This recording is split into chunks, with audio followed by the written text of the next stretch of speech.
the 1970s and 80s, the world became aware of numerous child trafficking rings and serial killers who operated with chilling brutality. Behind these grim headlines lurked an even darker theory, one that suggested an interconnected web of powerful figures, high-profile clients, and horrific crimes against the most vulnerable.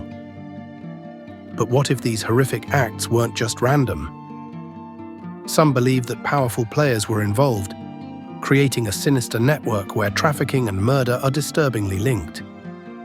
At the center of this theory is a man named John David Norman.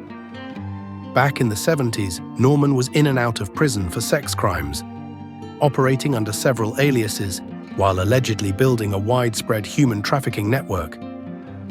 But his story isn't just that of a criminal, it's the key to a conspiracy in which even captured documents implicating powerful names have mysteriously disappeared.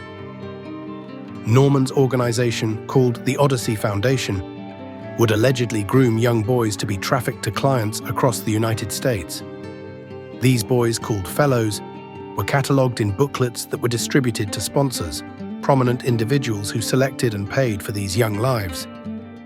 Police discovered these shocking details during a raid on Norman's Dallas apartment in 1973, where they found 30,000 index cards with names of clients from across the country, potentially implicating high-profile individuals. The cards didn't stay in police custody for long, however. Shockingly, the State Department ordered them destroyed, citing irrelevance, a move that only fuels the theory that someone or something wanted to keep Norman's network hidden.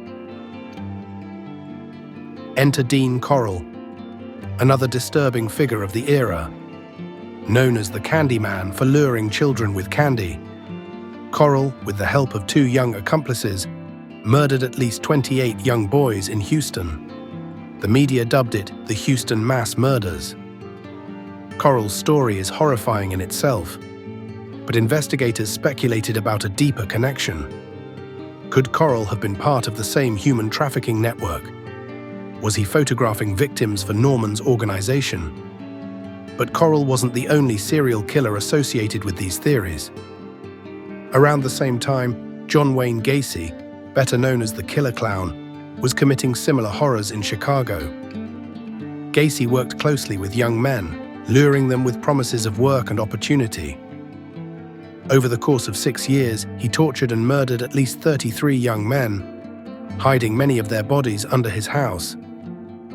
What's more disturbing, Gacy reportedly had ties to John David Norman's Delta Project, a group that claimed to provide educational opportunities for young men, but was actually a front for human trafficking, according to some sources.